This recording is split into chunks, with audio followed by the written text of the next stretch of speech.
Et nous avons parlé aussi de ce qui... C'est-à-dire, qu'est-ce que l'organisation que le Seigneur a laissée en place avant de partir. Et nous avons vu que le Seigneur a laissé une organisation en place avant de partir pour l'Église. Et on a dit que dans Actes chapitre 6, verset 1, les premiers ont été établis dans une église locale. C'est qui? C'est qui? C'est les diacres. Ok. Et les deuxièmes, c'est les anciens. N'est-ce pas? Et on vous a expliqué qu'il y a deux types d'anciens. Il y a les presbytérostes et il y a les épiscopostes.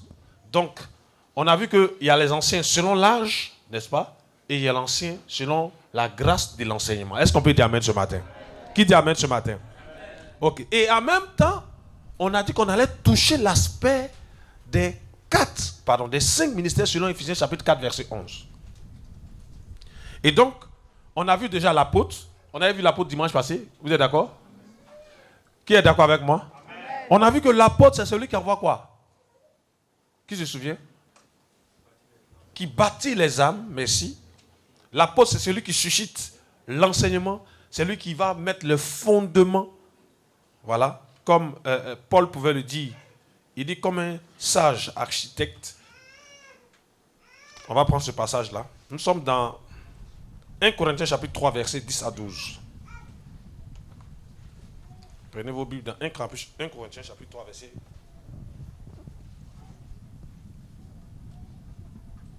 1 Corinthiens chapitre 3, versets 10 à 12.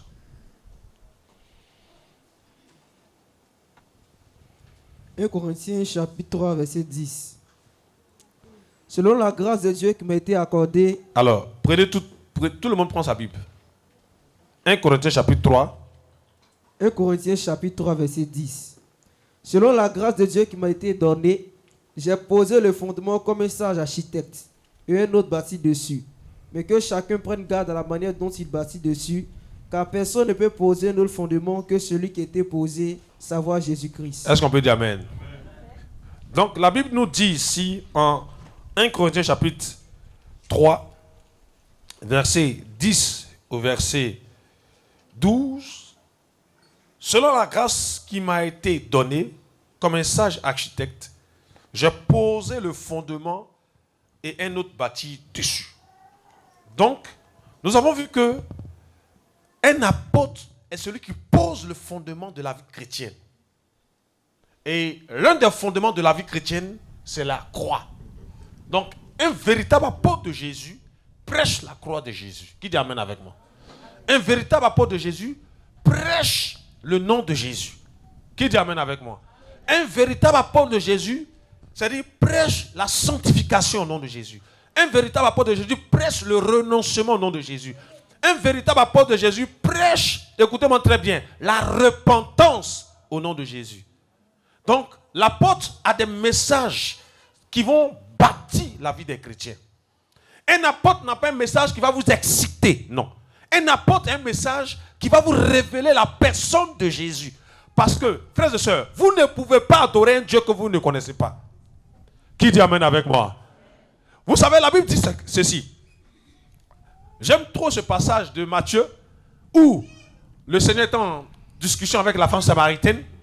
Il dit, vous adorez ce que vous ne connaissez pas. Mais nous adorons ce que nous connaissons. Qui dit amen avec moi? Tu ne peux pas adorer un Dieu que tu ne connais pas. Or, le ministère apostolique est un ministère qui est là pour vous aider à connaître la personne de Jésus. Frères et sœurs, ce n'est pas d'abord pour bâtir des temples, mais c'est pour bâtir des vies.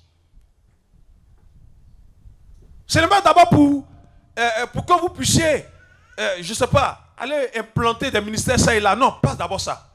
Mais c'est d'abord pour bâtir des vies. Vous savez, c'est des gens qui travaillent sur vous de sorte que votre caractère puisse changer au nom de Jésus. Qui dit amen avec moi? L'une des choses aujourd'hui, frères et sœurs, que vous devez comprendre, c'est que lorsqu'on annonce l'évangile, c'est pour que les âmes soient gagnées et que les vies changent.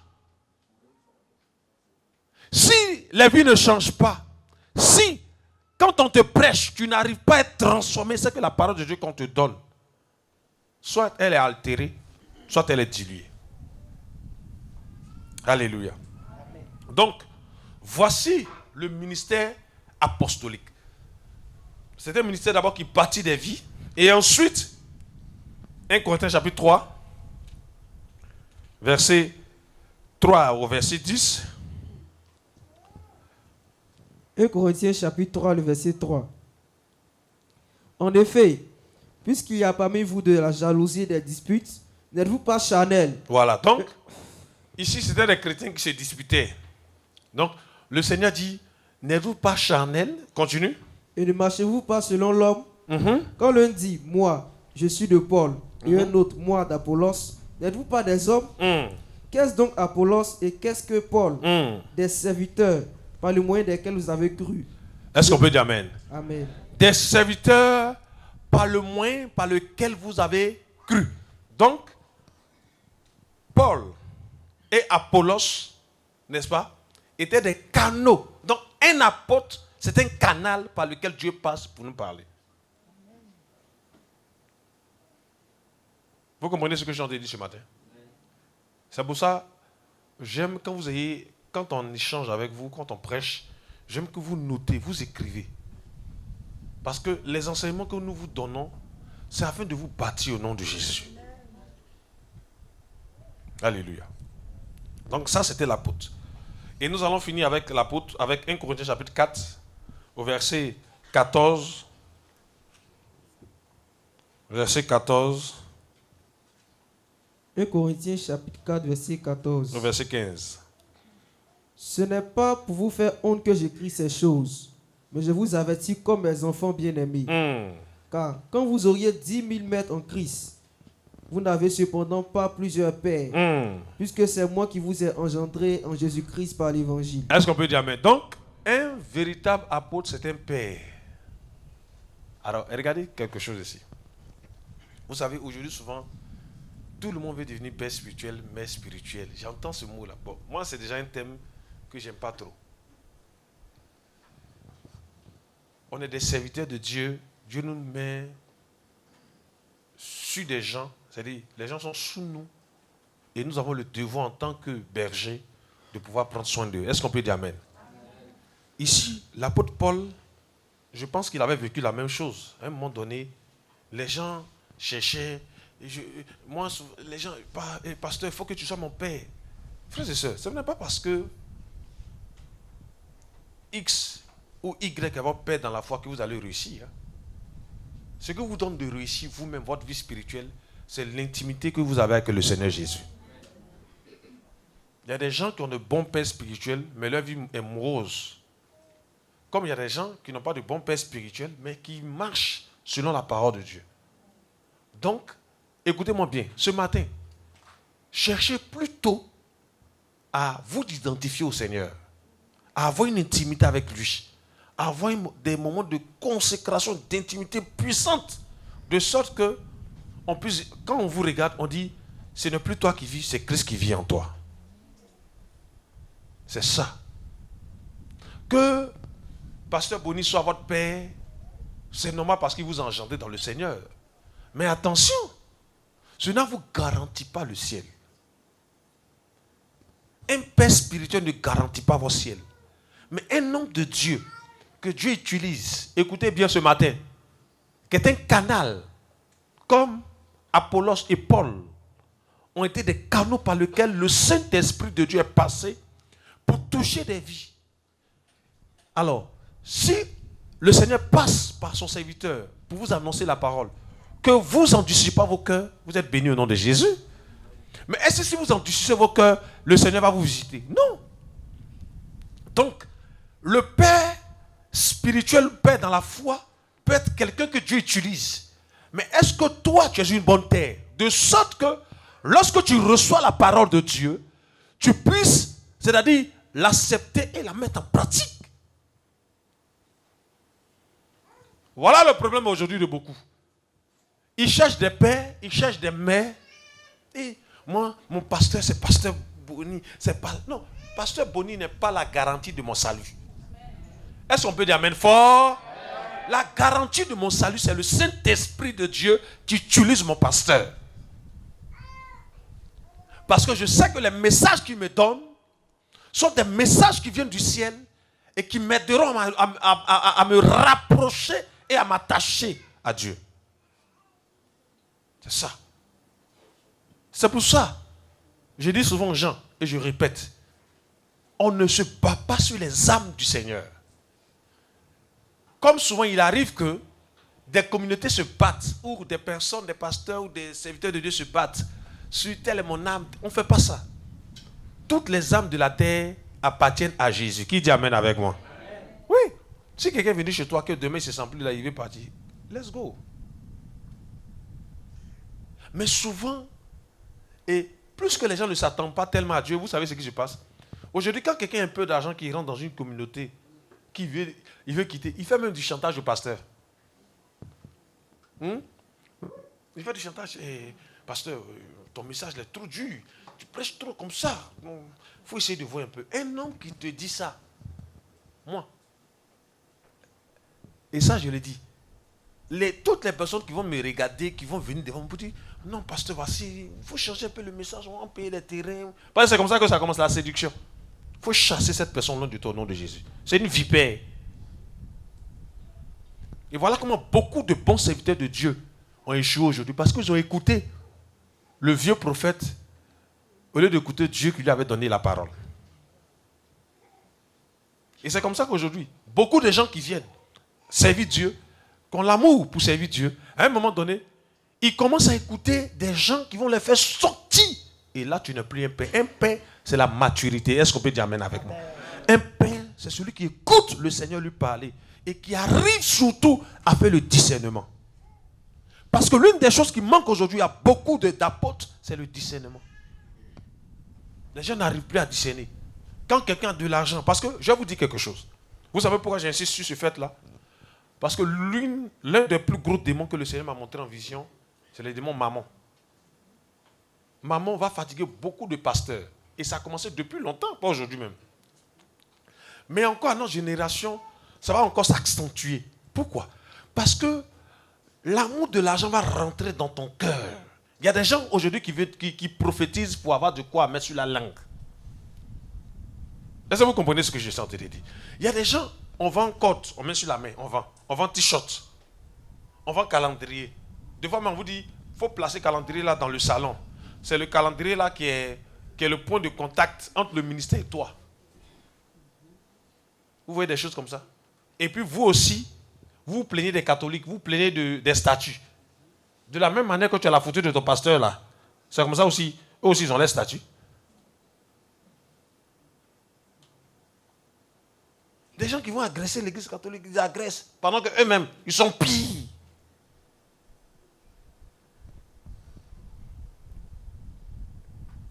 Je ne suis pas en train de dire que ce qui se fait là-bas, là, c'est juste. Parce que je suis seulement en train de dire que quand tu es père, Dieu t'envoie à la connaissance de la profondeur de la parole. Un père, c'est celui qui engendre. Et quand on dit engendrer, ce n'est pas des chrétiens qui sont comme des chrétiens papillons. Hein, parce qu'il y a des chrétiens qui ont 7 pères spirituels. 7. Comme Paul le disait ici. Il quitte ici, il s'en va là-bas. Ah, c'est mon père. Il quitte ici, il s'en va là-bas, c'est mon père. Il dit, toi-même là-haut, tu es qu'un enfant bizarre comme ça. Ton extrait de naissance, c'est où? Même dans la vie active même de tous les jours là, quand tu nais là, c'est un seul extrait de naissance, c'est un seul nom on te donne, n'est-ce pas? Vous êtes d'accord avec moi? Mais comment toi tu as 7 noms? C'est pour ça que plus tu tournes, tu es un chrétien papillon, plus ta foi n'est pas ferme. J'entends souvent des gens qui disent, non, je tourne parce que je cherche. Non, on ne cherche pas en tournant, on cherche en priant. Plus tu pries, plus Dieu va t'éclairer, plus Dieu va t'orienter au nom de Jésus. Alléluia. Donc ça, c'est l'apôtre. Et vraiment, c'est un ministère que je bénis au nom de Jésus. Et le ministère apostolique est un ministère puissant. Puissant. Et il faut le dire. Alors, le deuxième ministère dont on a parlé, c'est le ministère le plus combattu aujourd'hui. Pas par les hommes, mais par le diable. Le deuxième ministère aujourd'hui qui est le plus combattu, c'est le ministère prophétique. Le ministère prophétique est un ministère normalement qui révèle la pensée de Dieu pour un instant. Alors, regardez ce que la Bible dit. On va prendre encore le même passage dans Amos chapitre 3, verset 7. Amos chapitre 3, verset 7. Car le Seigneur l'Éternel ne fait rien sans avoir révélé son secret à ses serviteurs les prophètes. Est-ce qu'on peut dire Amen avant? Amen. Donc, je le disais dimanche passé, un véritable prophète a les secrets de Dieu. Vous savez ce que ça signifie? Ça veut dire que un véritable prophète de Dieu, il est dans l'intimité de Dieu, il sait ce que Dieu doit faire. Un prophète ne vient pas pour te montrer la couleur, excusez-moi, de ton sous-corps, de ton dessous, ça n'a rien à voir. Un prophète ne vient pas te mystifier. Un prophète vient de sorte que ton cœur soit touché par la parole de Dieu afin que tu puisses t'approcher de Dieu. Un prophète ne se met pas comme intermédiaire. Où je dis souvent, j'entends souvent des gens qui disent, si tu veux parler à Dieu, non, viens voir ton prophète va demander à Dieu pour toi. Toi-même, tu peux demander à Dieu. Et aujourd'hui, vous savez ce que l'ennemi a fait? Ça, c'est l'ennemi qui fait ça. L'ennemi fait qu'au lieu que les gens développent leur intimité avec Dieu pour avoir de Dieu des réponses, aujourd'hui, il y a plus de personnes qui vont aller donc vers des hommes. Dieu n'a pas voulu que vous allez vers des hommes. Dieu veut que vous allez vers lui. Est-ce qu'on peut dire Amen avec moi? Dieu ne veut pas que vous allez vers des hommes d'abord. Dieu, il veut que les chrétiens développent une intimité avec lui. De sorte qu'ils puissent discerner la voix de Dieu. De sorte qu'ils puissent discerner la vision de Dieu. Parce que souvent Dieu vous parle, mais Dieu veut que vous puissiez discerner vous-même d'abord. Mais aujourd'hui, c'est plus ça. Quand quelqu'un fait un songe, au lieu de prier pour que Dieu lui donne l'interprétation, tout de suite, il va appeler le prophète. Ou bien il va appeler le voyant. Ou il y a des gens même qui se cachent. Ils disent non, il faut que j'aille voir le prophète. Parce qu'il faut que le prophète dise quelque chose sur ma vie. Mais j'ai dit, tu es ici. Ta vie est bizarre. Au lieu de te repentir pour que Dieu te parle, parce que souvent là, Dieu ne veut même pas te parler de ta bénédiction, Dieu veut te parler de ta repentance. Et Dieu met son doigt sur la repentance. Toi, tu laisses le doigt de Dieu sur la repentance, tu dis non, moi il y a la bénédiction. Il y a des gens, Dieu ne doit pas les bénir. Parce que si Dieu les bénit dans l'état, ils vont gaspiller la bénédiction de Dieu. Donc, qu'est-ce que Dieu fait? Dieu les interpelle par rapport à une situation qu'ils vivent. Et eux disent, non, Dieu n'est pas assez clever. Dieu, Dieu n'a qu'à laisser ça à côté. Moi, je veux d'abord ma bénédiction. Et Dieu te donne ta bénédiction. Voici le frère qui se retrouve avec copine. Tu lui demandes, mais comment ça a commencé? Il dit, lui-même, il ne sait pas. Si, tu dois savoir.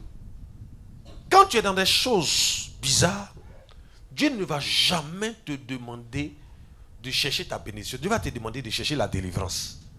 Est-ce qu'on peut me dire Amen ce matin? Et la délivrance commence avec d'abord la repentance. Quelqu'un qui ne se repent pas ne peut pas obtenir la délivrance. Quelqu'un qui n'est pas repenti ne peut pas obtenir la délivrance. Et les prophètes donc sont venus, si vous regardez, parmi les 5 ministères, il y a 2 ministères peut-être qui ont existé dans l'ancienne alliance. Le ministère prophétique et le ministère pastoral. N'est-ce pas?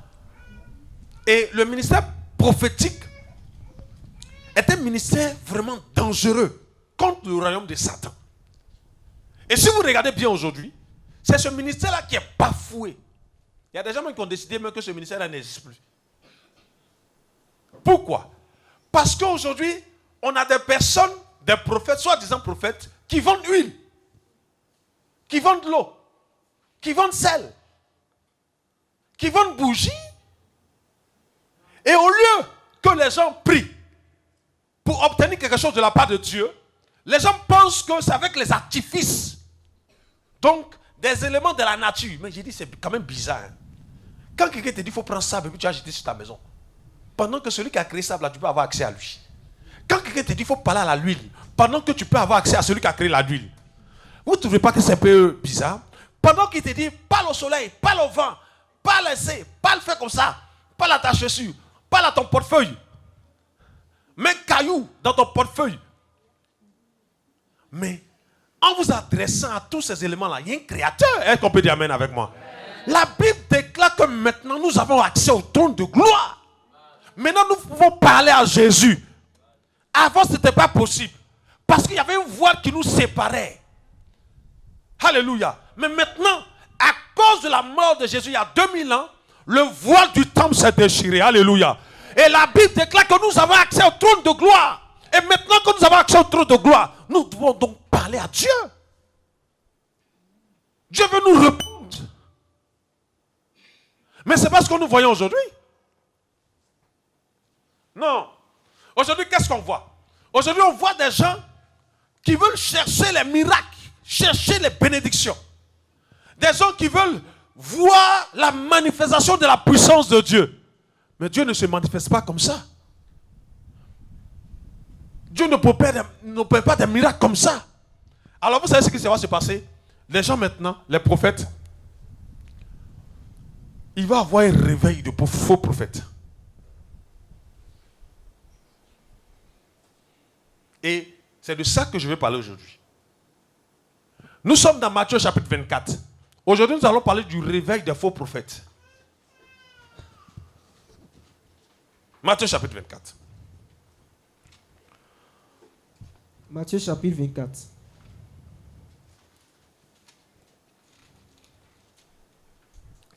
Vous avez trouvé? J'espère que tout le monde a trouvé. Trouvez tout ce passage-là, on va le lire ensemble.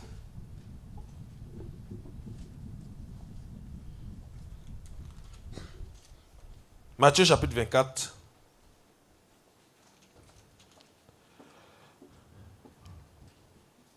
C'est bon? Tout le monde a trouvé? Nous sommes à partir du verset 1. Lisons à partir du verset 1. Verset 1. Comme Jésus s'en allait, au sortir du temple, ses disciples s'approchèrent pour lui en faire remarquer les constructions. Mais il leur dit, « Voyez-vous tout cela? Je vous le dis en vérité, il ne restera pas ici pierre sur pierre qui ne soit renversé. Il s'assit sur la montagne des Oliviers. Et les disciples vinrent en particulier lui faire cette question. « Dis-nous, quand cela arrivera-t-il? Et quel sera le signe de ton avènement et de la fin du monde ?» Jésus leur répondit, « Prenez garde que personne ne vous séduise, car plusieurs viendront sous mon nom, disant, c'est moi qui suis le Christ. Et ils séduiront beaucoup de gens. Vous entendrez parler de guerre et de bruit de guerre. Gardez-vous d'être troublés, car il faut que ces choses arrivent. Mais ce ne sera pas encore la fin. Une nation s'élèvera contre une autre nation, et un royaume contre un autre royaume. Il y aura en divers lieux des famines et des tremblements de terre. C'est ça? Tout cela ne sera que le commencement des douleurs.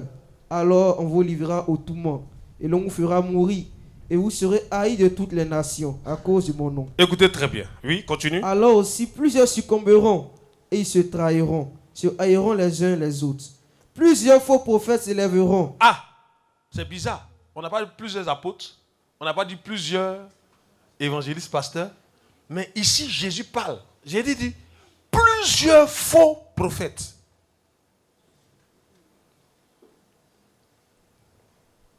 Frères et sœurs, c'est significatif. Hein? Plusieurs faux prophètes. N'est-ce pas? Qu'est-ce qu'il va dire?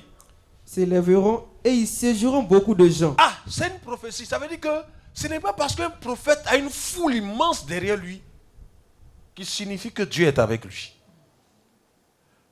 Je répète, ce n'est pas parce qu'un prophète a une foule immense derrière lui que ça veut dire que Dieu est avec lui. La Bible dit qu'il va avoir un réveil, mais c'est bizarre. C'est un réveil de faux prophètes qui séduiront quoi? Plusieurs. Donc, ils vont réussir à séduire plusieurs personnes. Frères et sœurs, je prie ce matin que vous ne soyez pas de ceux qui seront séduits par ces faux prophètes au nom de Jésus.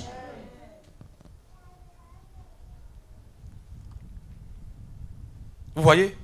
Et donc, aujourd'hui, je veux qu'on parle un peu de cet aspect, les prophètes. C'est ce que j'avais promis. Je vous avais dit qu'on allait parler des prophètes. Et regardez dans la Bible. Qui connaît le premier prophète de la Bible? C'est qui? Oui? Quel est le premier prophète de la Bible? Hein? Quel est le premier prophète de la Bible? Moïse. D'accord. Qui est le premier prophète de la Bible? Oui? Noé. C'est bien. C'est bien. Que Dieu vous bénisse. D'accord, on va parler de ça. Alors, donc, le ministère prophétique n'est pas venu avec l'Église. Est-ce qu'on m'écoute ce matin? Ça veut dire que à la naissance de l'Église, quand le Seigneur a dit, quand dans Éphésiens chapitre 4, verset 11, on dit, voici les ministères apôtres, prophètes. Le ministère prophétique n'est pas venu depuis Éphésiens chapitre 4, verset 11. Le ministère prophétique a existé dans l'ancienne alliance. Est-ce qu'on peut me dire amen? Qui dit ça amen avec moi? Amen. Donc, le ministère prophétique est l'un des vieux ministères qu'il faut respecter. Les pasteurs aussi. Le ministère pastoral aussi. Mais aujourd'hui, le ministère, assieds-toi, le ministère prophétique est beaucoup dénigré à cause des faux prophètes. Pourquoi? La vision de Satan, c'est d'écorcher l'image de véritables prophètes de sorte qu'on ne puisse pas les écouter. Vous comprenez ce que je suis en train de dire? Parce que les véritables prophètes ont pour vocation de révéler la pensée de Dieu pour une époque bien précise. Un véritable prophète ne parle pas d'argent. Un véritable prophète ne va jamais prendre l'argent pour prier pour toi. Un véritable prophète ne va pas te demander de lui acheter d'abord une voiture. Jamais. Un véritable prophète, écoutez-moi très bien, ne va jamais vendre de l'huile, du sel. Un véritable prophète, ce n'est pas un charlatan. Un véritable prophète, frères et sœurs, ce n'est pas un voyant. Mais un véritable prophète, c'est un homme qui est dans la parole de Dieu. Un homme qui enseigne le royaume de Dieu. Un homme qui enseigne la personne de Jésus. Un homme qui révèle les prophéties à venir au nom de Jésus. Mais ce n'est pas un homme qui est là qui dit, oh, je sens. Il y a 5 personnes ici. Si vous faites une offrande sacrificielle de 1 million, 2 millions, vous allez... Vous savez, c'est un combat. Et c'est pour ça que je prie que Dieu réveille l'esprit des vrais prophètes au nom de Jésus. Qu'ils sortent et qu'ils parlent, qu'ils prophétisent aussi au nom de Jésus. Vous savez, dans l'Apocalypse, on le verra certainement un jour, la Bible parle des 2 témoins, Moïse et Élie, qui vont venir à une époque bien précise, pouvaient descendre là, c'est-à-dire à un moment donné, le règne de Dieu. Frères et sœurs, s'il vous plaît, aujourd'hui, c'est rare qu'on voit des véritables prophètes. Des prophètes qui vont venir, quand ils prêchent, quand ils te donnent une parole de connaissance, ils ne jubilent pas comme si c'était un trophée qu'il a rapporté. Ou il y a des gens, quand ils t'ont donné une parole de connaissance, que la parole de la prophétie s'est accomplie, ils te disent qu'il faut venir faire une offrande. Ou aujourd'hui, on a l'impression que Dieu, si tu n'as pas l'argent, on ne peut pas s'approcher de Dieu. Que c'est seulement ceux qui ont l'argent qui peuvent s'approcher de Dieu. Un évangile sélectif, bizarre. On ne sait pas d'où ça vient, mais ce n'est pas notre Jésus. Parce que Paul a dit, si quelqu'un veut vous annoncer un autre évangile que celui que je vous ai annoncé, qu'il soit anathème. Parce qu'aujourd'hui, l'évangile qu'on vous annonce dans certaines, je ne sais pas, je ne peux pas appeler ça église, mais c'est un lieu. Ce n'est pas Jésus. Où on veut faire l'apologie de l'homme, de sa femme. Où on veut faire l'apologie de ce qu'on a gagné, des millions. Frères et sœurs, est-ce qu'on a fini de présenter la croix de Jésus? Est-ce qu'on a fini de présenter le salut à l'humanité? Non. Aujourd'hui, quelle que soit ta vie, si tu envoies l'argent qu'on prend, ça nous suffit. Ici, si tu sors avec un homme marié, si tu as un copain qui te donne l'argent que tu envoies ici, Dieu va te juger.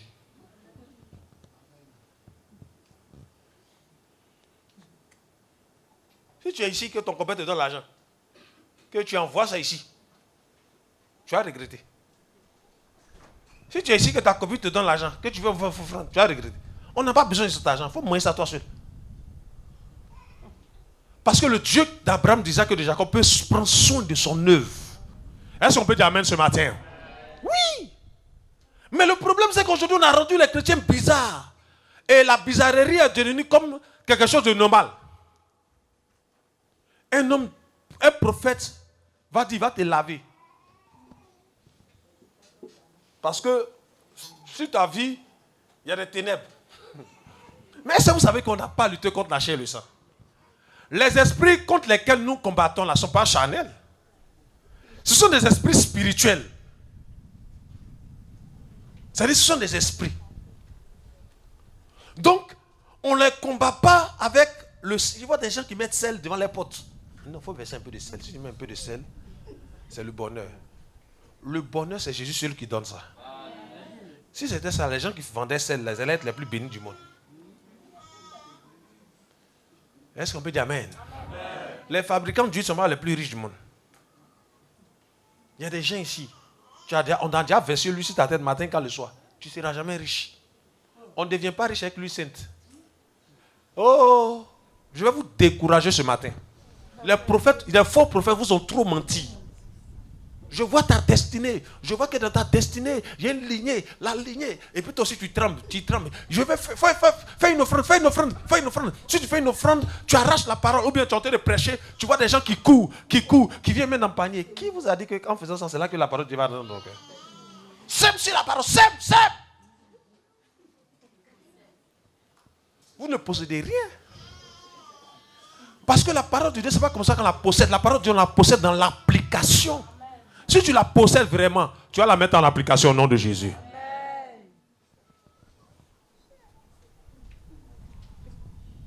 Alléluia. Les véritables prophètes sont là. Un véritable prophète, quand il est quelque part, la crainte de Dieu s'empare des cœurs. Le règne de Dieu descend. Est-ce qu'on peut me dire amen avec moi? Il ne vient pas pour chercher. Et souvent les gens disent, mais papa, il a donné une révélation. Mais qui vous a dit qu'il donne? Mais est-ce que vous savez que les charlatans aussi donnent des révélations?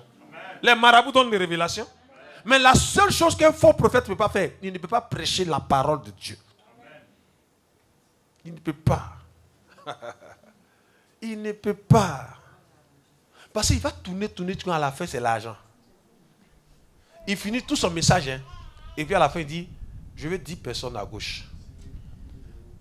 Qui a 10 000 euros là? Venez.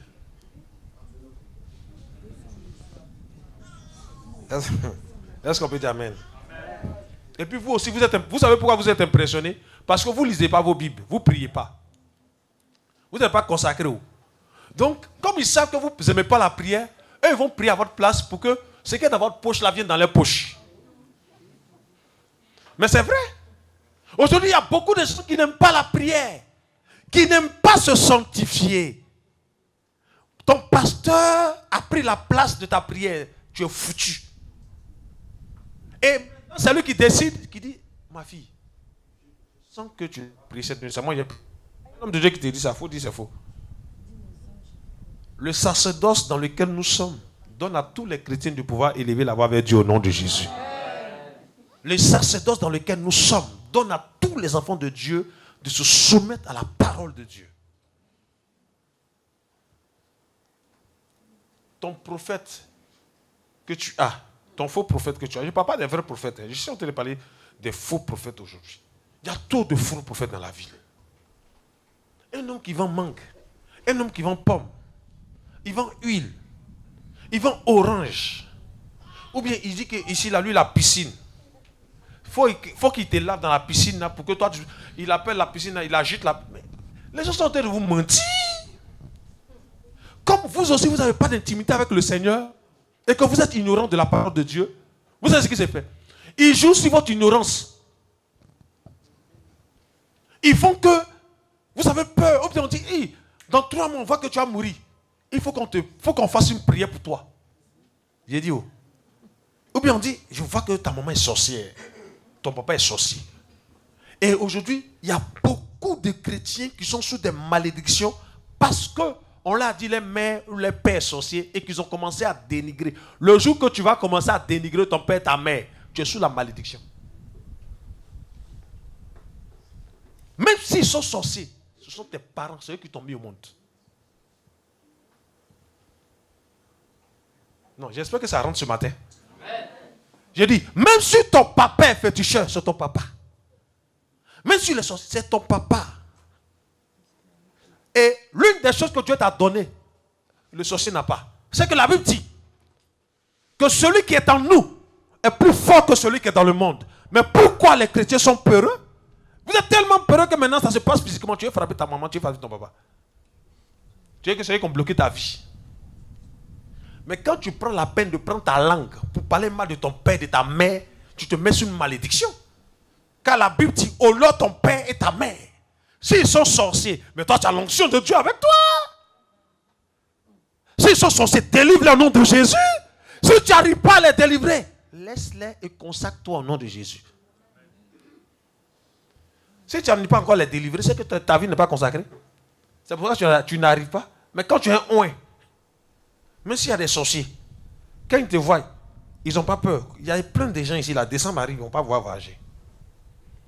C'est le mois où on tue. En juin, on tue. En janvier, les gens meurent. En février, les gens meurent. Satan a fait croire aux gens que c'est en décembre que les gens meurent le plus. Donc, les gens, quand c'est décembre commence à arriver, c'est là que elle dit à son petit copain, il dit, sur moi, là, pardon, il ne faut pas me voir. Je ne te vois pas, tu ne me vois pas. Parce que bientôt, je dois faire ma traversée.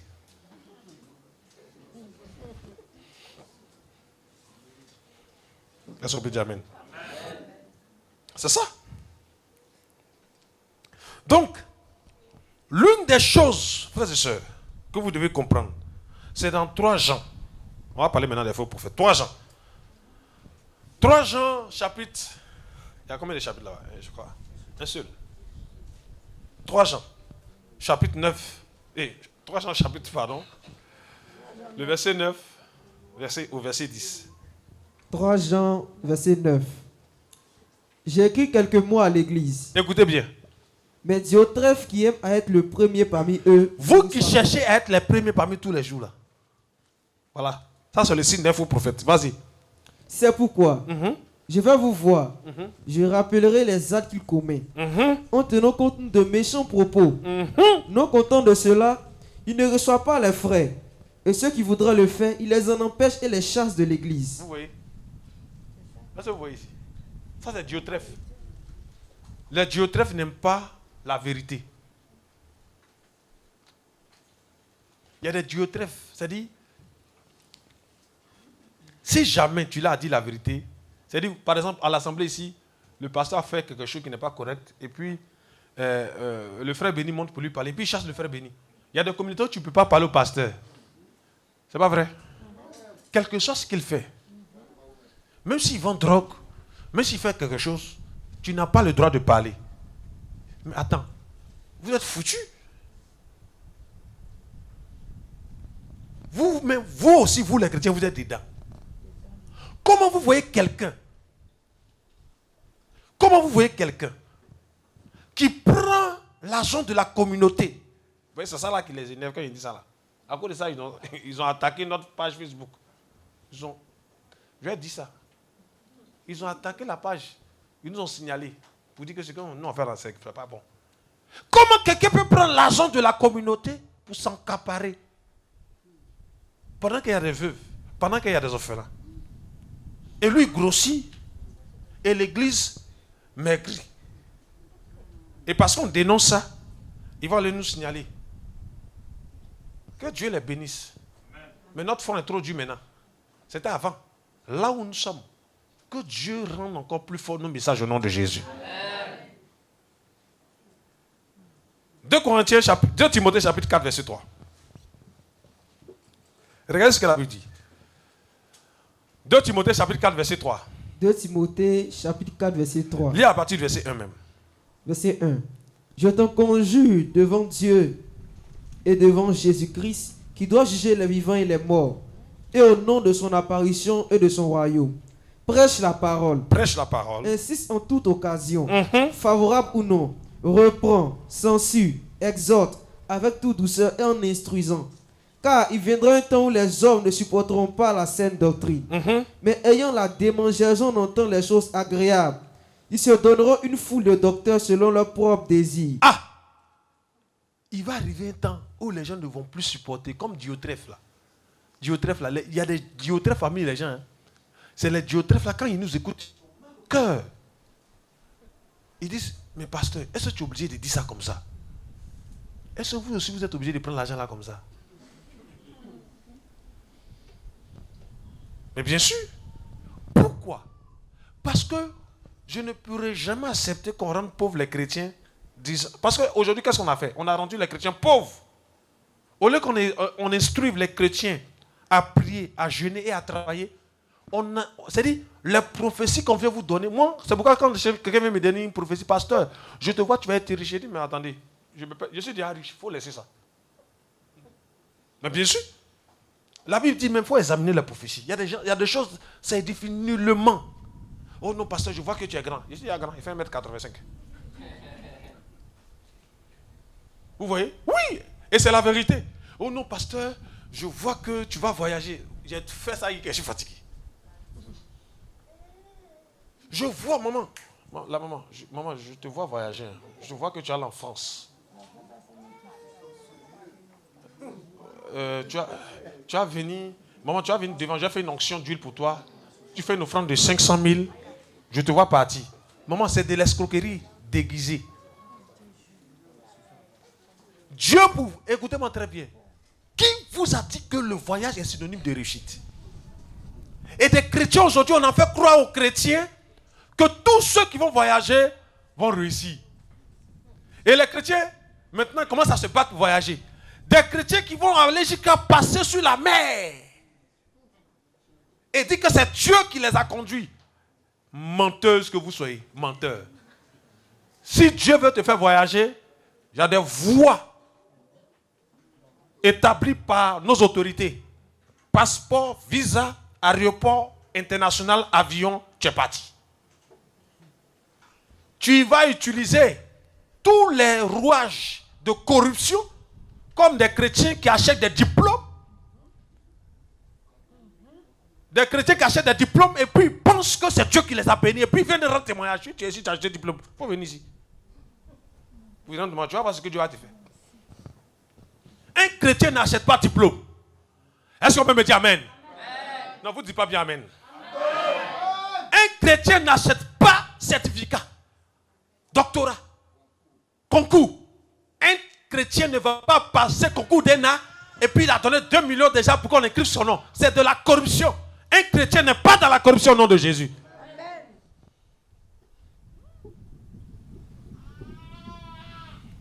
Alléluia, alléluia. Mais c'est la vérité. Et qu'est-ce qui va se passer? Quand vous dénoncez de telles choses, on dit non, vous êtes tenté d'affaiblir l'église. Qui vous a dit que Jésus, quelqu'un peut combattre l'église de Dieu vivant? Personne. Aucun voyage ne va vous faire réussir si ce n'est Dieu qui vous décide que vous partez. La prospérité n'est pas attachée au lieu où tu es. La prospérité est attachée à la grâce de Dieu sur ta vie au nom de Jésus. Si Dieu a décidé que tu prospères, tu vas prospérer.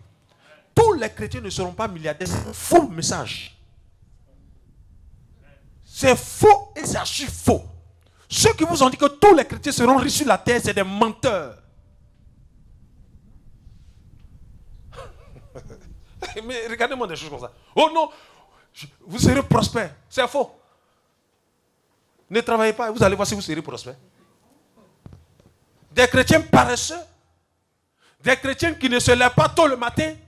Des chrétiens qui ne savent même pas balayer une maison. Des sœurs chrétiennes qui ne savent même pas faire la nourriture. Elles ne respectent pas les mamans, les papas. Elles veulent se marier. Tu es vaincu. Tu ne te marieras pas. Mais c'est la vérité. Une sœur qui veut se marier respecte son père, respecte sa mère, se soumet à l'autorité de ses parents, sait balayer le salon, sait faire la cuisine. Mais vous blaguez?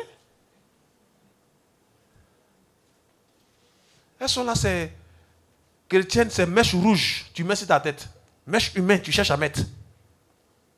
Une femme chrétienne doit être belle, mais on n'est pas belle avec des artifices bizarres. Là, je parle à quelqu'un ce matin. Amen. Tu peux être belle dans la simplicité. La plus grande beauté que Dieu recherche sur toi, c'est ton cœur. Amen. Le cœur de la femme. Est-ce qu'on peut me dire amen ce matin? Amen. C'est ça, ton cœur. Un cœur doux, un cœur patient, un cœur qui prie, un cœur qui est dévoué à la prière au nom de Jésus, un cœur qui est dévoué à Jésus. Mais pas un cœur qui est là, toujours c'est toi qui murmure, c'est toi qui critique, c'est toi qui fais un coup. Ça reste dans ta gorge. tu ne vas pas te marier. Change et puis tu vas te marier au nom de Jésus. Et ça, c'est le duo trèfle qu'on a aujourd'hui. Et les duotrèfles là, ils prennent en otage l'église. Matthieu chapitre 23. Verset 6 à 7. Ça vient. Aujourd'hui, on est en train de voir le faux prophète. C'est de ça qu'on est en train de parler.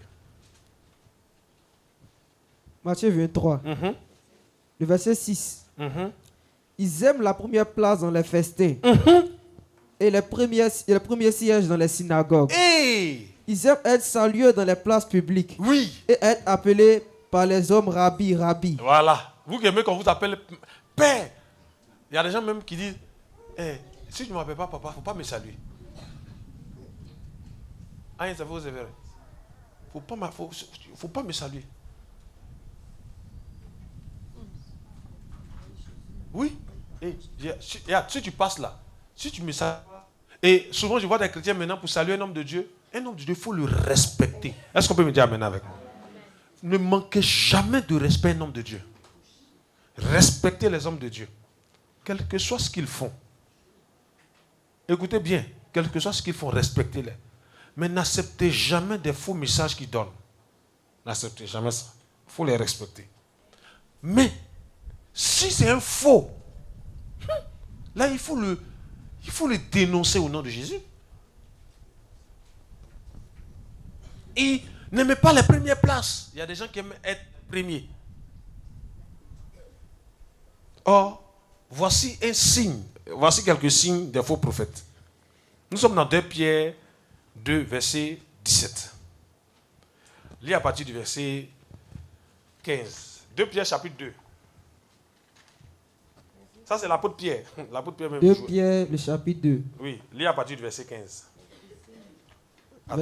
Attends que je trouve rapidement. 2 Pierre. On va tous trouver le passage, s'il vous plaît. Trouvez 2 Pierre chapitre 2. Voilà.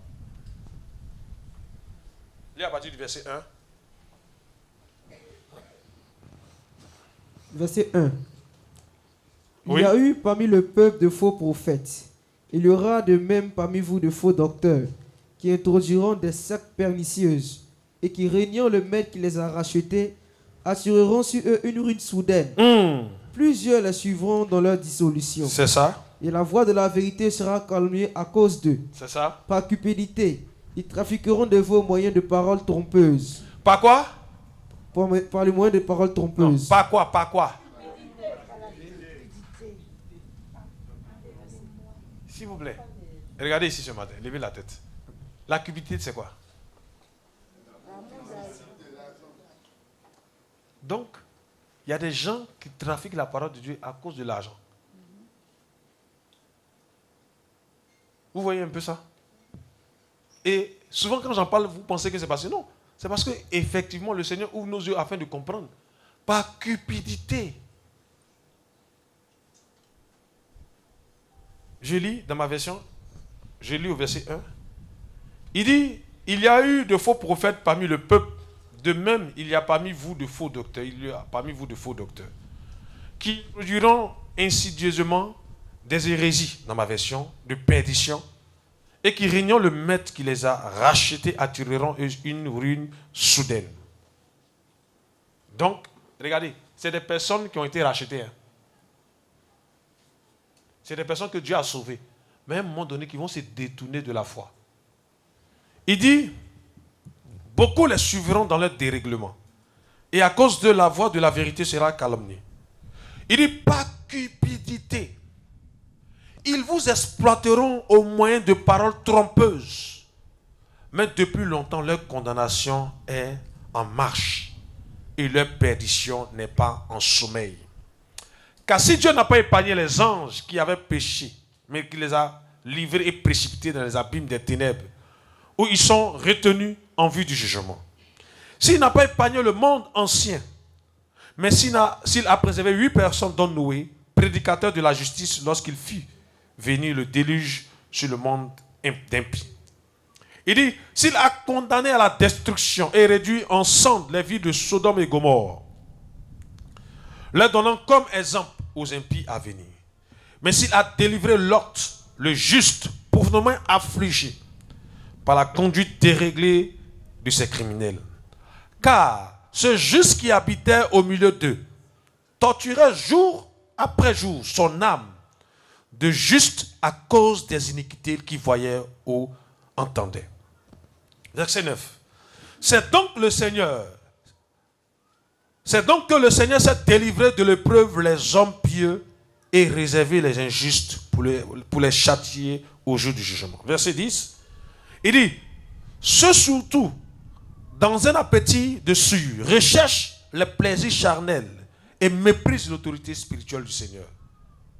Arrogants, ils ne craignent pas d'injurer les gloires, alors que les anges supérieurs en force et en puissance ne portent contre elles en jugement injurieux. Verset 12. Mais eux, semblables à des animaux dépourvus de raison et destinés par nature à être capturés et détruits, ils injurent ce qu'ils ignorent et périront par leur propre corruption. Verset 13. L'injustice sera le salaire de l'injustice. Ils trouvent leur plaisir à se livrer à la volonté en plein jour. Ils ne sont que des défauts et tâches. Ils se délectent de leur tromperie en festoyant avec vous. J'espère que vous m'écoutez. Verset 14.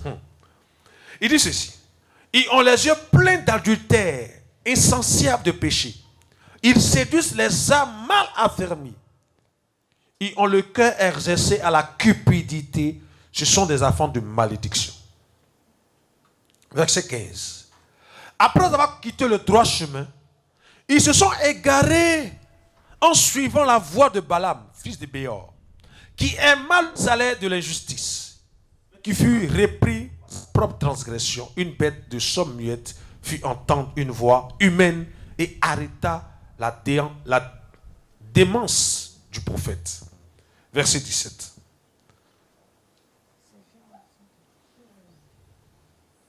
Verset 17 là, c'est là même ça achevé. Verset 17. Ce sont des fontaines sans eau. Les faux prophètes, ce sont des fontaines sans eau. Qui a déjà vu une fontaine sans eau? Qui est passé à... Qui connaît Carrefour, Madame Dominique Ouattara, à la Riviera 4 là? Il y a une fontaine d'eau qui est là. Elle est sèche. C'est comme ça un faux prophète est. Un faux prophète, l'eau, il ne peut pas faire jaillir l'eau. Vous savez, l'eau c'est la source de vie. Qui dit amène avec moi? L'eau c'est la parole. L'eau c'est le synonyme de la parole de Dieu. Un faux prophète n'a pas la parole de Dieu en lui. Un faux prophète ne peut pas vous enseigner l'évangile de Jésus.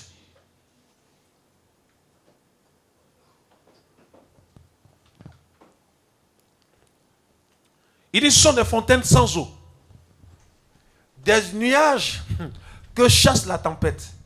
L'obscurité des ténèbres leur est réservée. Et ça, c'est l'apôtre Pierre qui parle des faux prophètes. Fontaines sans eau. Des nuages que chassent quoi? Les tempêtes. Est-ce qu'on peut me dire amen ce matin? Frères et sœurs, les faux prophètes, ils ont affaire à Dieu. Faites attention. Vous aussi, à ne pas être faux. Oui. C'est le faux prophète. Hein? Un autre passage. On va prendre Jude chapitre 1, verset 12.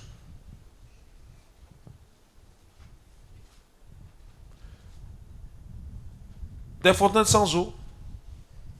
Jude chapitre 1, verset 12. Jude chapitre 1, verset 12. Oui. Ce sont des écueils dans vos agapés, faisant impunément bonne chair, se reperçant eux-mêmes. Ce sont des nuées sans eau. Ce sont encore des nuées sans eau. Continue. Poussés par les vents. Oui. Des arbres automnes sans fruits. C'est-à-dire, regarde, un faux prophète ne porte pas du fruit. Est-ce que je peux entendre un amen ce matin? Amen. Mais c'est la vérité. Il ne porte pas de fruit. essayez-la sur vos yeux. Mais ce matin, je prie que les écailles de vos yeux tombent au nom de Jésus. Afin que vous discerniez. Continue. 2 fois mort. Hey, regarde. Vous avez déjà vu quelqu'un qui est 2 fois mort. C'est-à-dire qu'il est mort spirituellement et puis il est mort physiquement. Est-ce que vous savez que c'est la Bible qui dit? Hein? Prophétesse Alima, tu vois ça dans la Bible? C'est la Bible qui dit ça. Hein? C'est pour ça que moi j'ai dit, s'il y a quelque chose dont j'ai peur, c'est la fausseté. C'est-à-dire, il ne faut pas être faux. Si tu es faux, tu es foutu.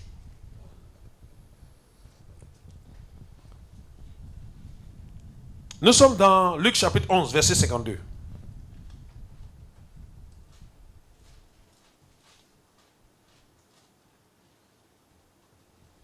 Luc chapitre 11, verset 52. Oui. Malheur à vous, docteur de la loi, parce que vous avez enlevé la clé de la science.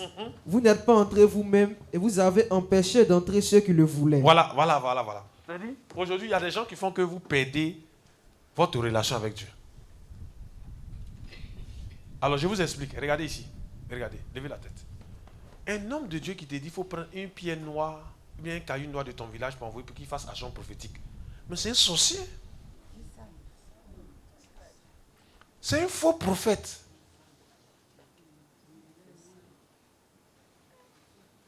Et c'est la vérité.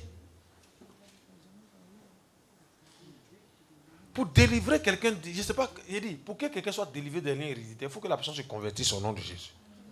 Quand quelqu'un est converti là, la Bible déclare qu'il est devenu une nouvelle créature, les choses anciennes sont passées. Est-ce qu'on peut me dire amen avec moi? Voici toutes choses devenues nouvelles. Les gens ne sont pas en nouveauté de vie, ils veulent faire délivrance. Moi je crois en la délivrance au nom de Jésus. Mais délivrance, il faut que tu ailles chercher caillou dans ton village pour venir. Ça c'est quoi?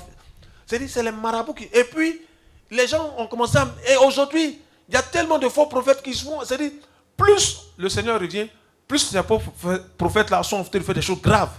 Un faux prophète va te dire qu'il faut immoler un animal. Aujourd'hui, nous voyons ça. Où il vous demande d'immoler des animaux. C'est grave. Un faux prophète va te dire qu'il va te laver à huile, surtout les femmes. C'est vous que toujours il y a esprit sur vous. Mais ils n'arrivent pas à niveau esprit là. Parce que tu as fait 5 communautés. 5 communautés, l'esprit n'est pas parti. Tu ne vois pas que c'est toi le problème. C'est ton cœur, c'est ton caractère. Tu ne cherches pas à changer. Mais tu veux que toujours qu'on te délivre. Est-ce que je peux entendre un amen ce matin? Oui! Souvent, frères et sœurs, le problème, ce n'est même pas la prière. Le problème, c'est que la personne a un mauvais caractère. Elle n'a pas le caractère de Christ. Dieu veut te changer. Un faux prophète va te dire consultation payante. Mais attendez, il y a un problème. Pour donner la prophétie, il faut que tu lui donnes de l'argent. Mais vous savez que ce n'est pas normal. Et la Bible dit qu'ils prophétisent que lorsqu'ils ont quelque chose à se mettre sous la dent. C'est pour ça qu'aujourd'hui, l'église est malade à cet endroit.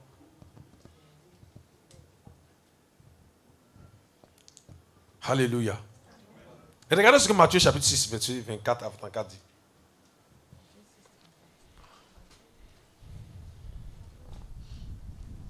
Matthieu chapitre 6, verset 24 à 34. On va finir avec ça, puis vous allez poser des questions. Nul ne peut servir 2 maîtres. Nul ne peut servir 2 maîtres. Car où il haïra l'un et aimera l'autre. Regardez, c'est impossible de servir 2 maîtres à la fois.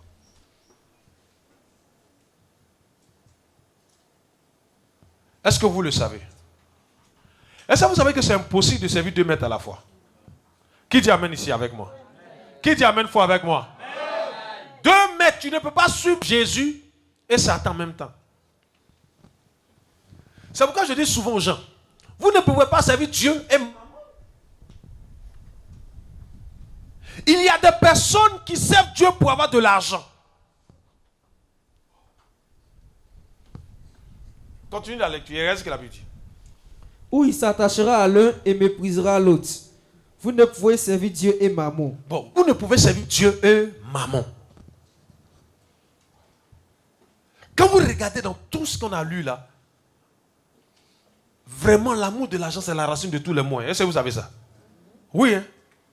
À cause de l'amour de l'argent, des gens prophétisent des mensonges. Est-ce que vous savez ça? Il y a des gens, si vous rentrez ici tout de suite, ils vont regarder. Ils vont dire, bon, le frère, comme il porte des lunettes là, il sent qu'il travaille. Donc, frère, oui, c'est comme ça qu'ils font. Or, la Bible dit qu'ils sont aveugles. Ils ne voient rien en réalité. Est-ce que vous savez ça? Aujourd'hui, les gens disent, moi je suis un voyant. Quel voyant?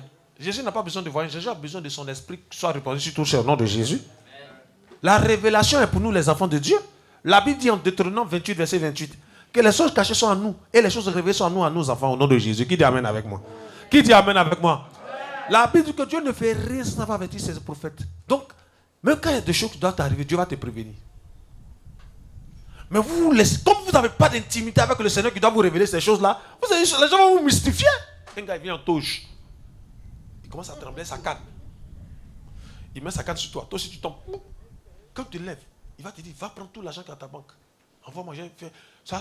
Oui.